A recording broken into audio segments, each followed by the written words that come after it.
Tonight's Not Quite Tipsy Yet, but I'm working on it poetry reading is also a Tolkien poetry reading because I hold in my hands this beautiful volume of The Lord of the Rings, which is brand new and perfect, but a book isn't really a book until you have read from it aloud. So I am going to read to you my favorite of all of Tolkien's poems, certainly my favorite poem within The Lord of the Rings.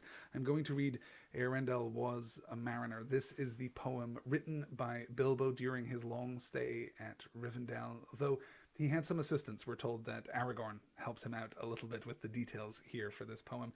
Eärendil is Elrond's father within the mythology of the Lord of the Rings, though he is also, perhaps more importantly, widely known as the Morning Star. This poem tells the story of his departure from home. He sets sail in his ship out across the sea to find Valinor, and he is lost and waylaid and confused and despairing when his wife flies out to him in the form of a bird bearing with her the Silmaril that she gives to him, which leads him to Valinor, where he stays with the elves and is then ultimately raised into the heavens above Middle-earth, where he acts as the morning star, where Eärendil traverses the night sky to give us that glint of light between sun and moon. It's a beautiful piece of both in-world and without mythology. It's absolutely fantastic. It's my favorite poem in The Lord of the Rings, and I'm going to read it right now.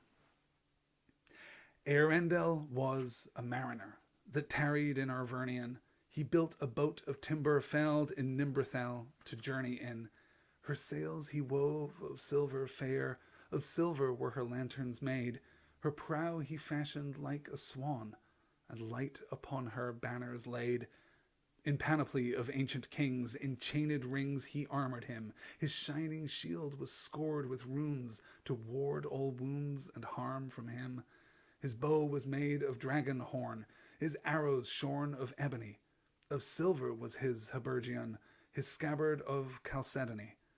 His sword of steel was valiant, of adamant his helmet tall, an eagle plume upon his crest, upon his breast an emerald.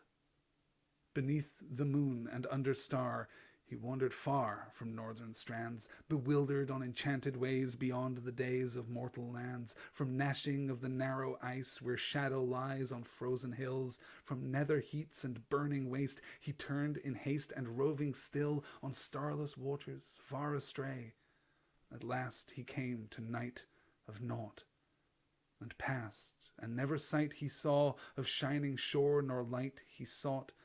The winds of wrath came driving him, and blindly in the foam he fed. From west to east and errandless, unheralded he homeward sped.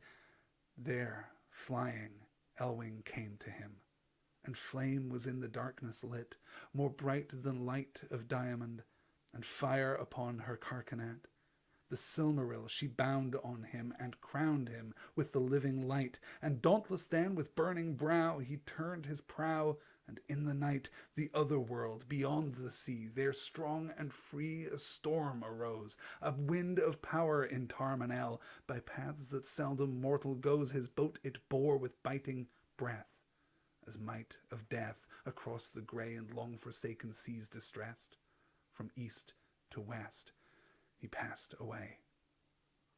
Through Evernight he back was borne on black and roaring waves that ran o'er leagues unlit and foundered shores that drowned before the days began, until he heard on strands of pearl, where ends the world, the music long, where ever foaming billows roll the yellow gold and jewels wan. He saw the mountain silent rise, where twilight lies upon the knees of Valinor, and Eldamar beheld afar beyond the seas a wanderer escaped from night. To haven white he came at last, to Elvenhome, the green and fair, where keen the air, where pale as glass beneath the hill of Ilmarinen, a glimmer in the valley sheer, the lamplit towers of Tirion are mirrored in the Shadowmere.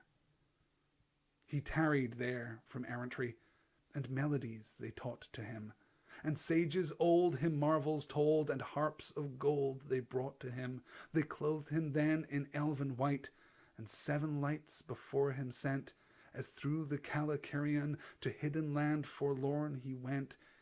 He came unto the timeless halls, where shining fall the countless years, and endless reigns the elder king in Ilmarinen on mountain sheer, and words unheard were spoken then, of folk of man and elven kin, before the world were